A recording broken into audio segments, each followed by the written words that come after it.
Меня удивляет то, что так спокойно работает Государственная Дума и так хорошо вы обсуждаете летний отдых детей. Рядом полыхает целая страна, бомбят города, убивают детей, а в российском парламенте занимаются своими пионерскими лагерями.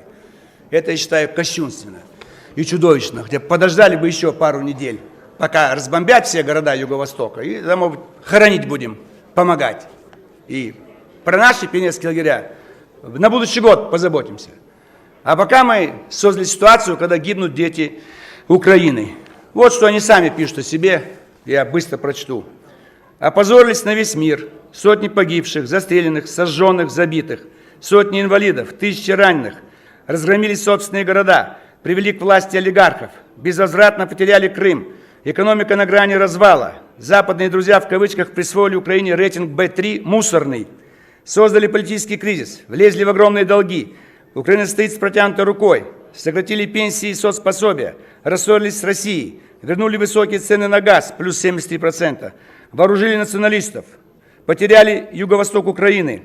Заложили в американский ломбард золото скифов. Задушили свободу слова. Коррупция в стране. Подняли налоги. Услуги ЖКХ плюс 120%. Уменьшили детские пособия. Выплаты при рождении ребенка второго, третьего. Стоимость проезда в общественном транспорте. На медпрепараты. Вдвое подорожали лекарства. Акцизы на некоторые группы товаров. Невыплата зарплат на государственных муниципальных предприятиях. Существенный рост тарифов на электроэнергию. Повышение курса, снижение курса гривны. Бензин уже 49 рублей. Резкий рост инфляции. Цены на продукты в среднем в 2,5 раза поднялись. Как к себе домой прилетел глава ЦРУ Бреннан. Прилетел вице-президент Байден. Байден сидел в кресле президента Украины и руководил совещанием. Подарили транспортную магистраль, нефтепроводы, сыночку Байдена. Амеры будут добывать сланцевый газ, продавать его Украине и Европе. Доля прибыли Амерам 70%, украинскому олигарху 30%. Выделили землю для хранения радиоактивных отходов со всей Европы. Скидываются по 5 гривен на армию, чтобы армия стреляла в свой народ и бомбила жилой сектор. Сожгли Одессу под гимн Украины. Боролись с олигархом Януковичем, а выбрали снова олигарха, еврея Вальцмана. Так они подписали ассоциацию с ЕС, из-за чего начался весь сыр-бор. Вот так думает украинский народ. О чем, что произошло на Украине. Вот.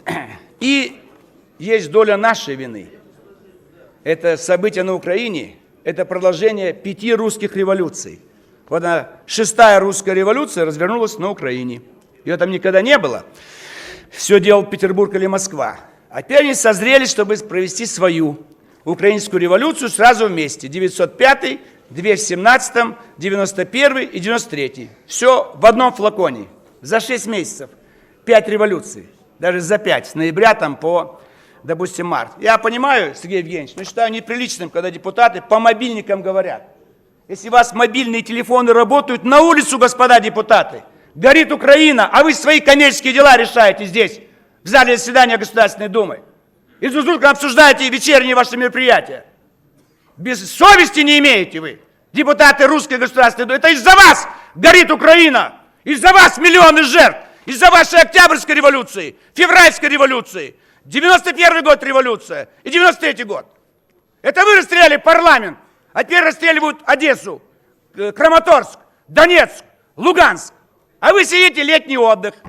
Или кто куда чего поедет, кто еще сколько земли приобрел. Как спрятать в декларации очередные квартиры. Поэтому частично правильно вышел Майдан. 30% вышли против нашей власти с вами. Против нас с вами. У нас такая же коррупция, такое же жилье, такие же олигархи. Это у нас с вами. Это они, младшие братья, взяли с нас с вами пример. Поэтому надо совесть иметь какую-то. Если мы создали СССР, а была Российская империя, то мы отвечаем за наших заблудших детей. Это мы их вышвырнули из СССР. Они не хотели. Это Ельцин устроил. Шушкевич ничего не хотел. И Кравчук ничего не хотел. Средняя Азия вообще не поняла, что происходит. Пинком под зад вышвырнули 14 союзных республик. А теперь через 20 лет охаем-ахаем. Украина в НАТО, Украина антирусски настроена. А какие учебники они читали? В учебниках советских написано, что вы русские держиморды, что вас надо уничтожать, что вы колонизатор. Они 20 лет об этом читали. Кто виноват? Где наши послы на Украине? Что, они этих учебников не читали? Теперь выросли люди, которые ненавидят русских. Хуже, чем немецких фашистов. Презирают и готовы убивать. Это советские учебники, где Россия тюрьма народов. А кто будет жить в тюрьме народов? Конечно, убрать эту тюрьму. А кто в этой тюрьме надзиратель? Русский. Кто коммунист в основном? Русский. Кто ВЧК в КГБ? Русские. Вот сегодня и повернули все против русских. А цель, конечно, одна у США. Получить колонию в центре Европы. Украина никогда не была колонией. Вот они ее получили. И в наглую приезжают и указывают, кто какой начальник где станет, так сказать. Это все наши с вами последствия. Мы правильно начали регулировать НКО, потому что только в нашей стране их более 2000, и в прошлом году они получили 36 миллиардов рублей. Это зачем Запад платит такие деньги, а? 1 миллиард долларов. Зачем? Чтобы трясти изнутри нашу страну. Это Удальцов сидит у вас под домашним арестом. А почему он сидит там? Потому что дедушка его, участник первой революции, его именем названы улицы города. Что же, кто вам поверит вообще? У вас именами дедушек до сих пор названы революционеров улицы городов в Москве и по всей стране. А внуков вы почему-то сажаете куда-то, так сказать, под домашний арест. Сперва переименуйте улицы, верните им исторические названия и объявите преступниками всех революционеров, всех до единого, и большевиков, и меньшевиков, и Болотную, и вот этих вот самых команду Ельцина. А вы Ельцину памятник поставили, фонд имени Ельцина, библиотека имени Ельцина. Этот преступник Гайдар и форум ежегодный имени Тимура Егоровича Гайдара. Форум «Как громить дальше Россию». Это нужно знать и понимать. Ну, я хотел поддержать депутата Никитчука из КПРФ насчет курения среди женщин и детей. Но меня возмутила позиция депутатов других фракций, которые выступили против. Слушайте, вы хоть здесь будьте солидарны. Ну о чем думает депутат Никитчук? Чтобы было более здоровое поколение среди женщин и детей? Нет, тут же набросились на депутата. Чуть ли не преступник он уже.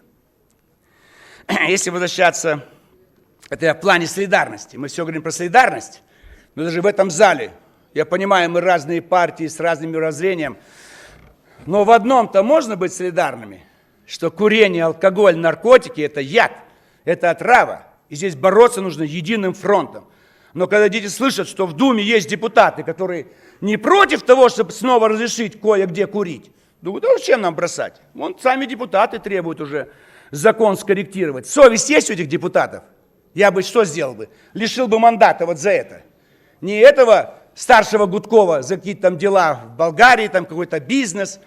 Он большого вреда своим бизнесом нанес. А депутаты, которые поощряют курение и вносят поправки в закон, чтобы дать послабление курильщикам, народ уже соглашается. Уже 10% бросило курить. А депутаты некоторые не могут угомониться. Я бы просил бы всех в партийные списки в 2016 году и в округа не включать курильщиков. Вот только так можем добиться победы. Никуда их не включать в комитеты, в комиссии, никуда. Только тогда мы добьемся успеха. В ЛДПР никто не курит. Кто курит, мы будем выявлять и освобождаться. Алкоголя нет никакого. И наркотиков нету. И конечный этап запретим и эротику. Работать надо. Да. То, что касается Украины, еще раз. Я специально на другие темы перехожу, потому что когда одно и то же, люди тупеют. Надо иногда разные темы поднимать. Нельзя вот так душить и давить одно и то же. Маркс, Маркс, Маркс. Нельзя, с ума сойдут. По Украине у нас есть ЧОПы. Как вы расшифровываете ЧОП? Частное охранное предприятие? Нет. Чеченское охранное предприятие. Вот они готовы туда ехать, наводить порядок. Они это умеют хорошо делать. Они воинственный народ уже 1000 лет. И я даю еще одну расшифровку КОПы. Казачьи охранные предприятия. Казаки у нас всю жизнь нагайкой махали и саблей. Вот, пожалуйста, Луганск, Донецк и весь юго-восток Украины. Кто мешает им там помахать саблями, так сказать, уже другие современные есть виды оружия. Вот я предлагаю дать возможность, как с Испанией, открыть границу России с Луганской областью. Украинские пограничники там сняты, и пусть добровольцы едут и помогают. И эшелоны с лекарствами должны идти, с медикаментами, с бронежилетами. Вы можете, депутаты русского прохода, бронежилеты дайте истекающему кровью Луганску. Американцы дают бронежилеты фашистам в Киеве, а русские не могут дать своим бронежилеты. Позор вам за это. Все.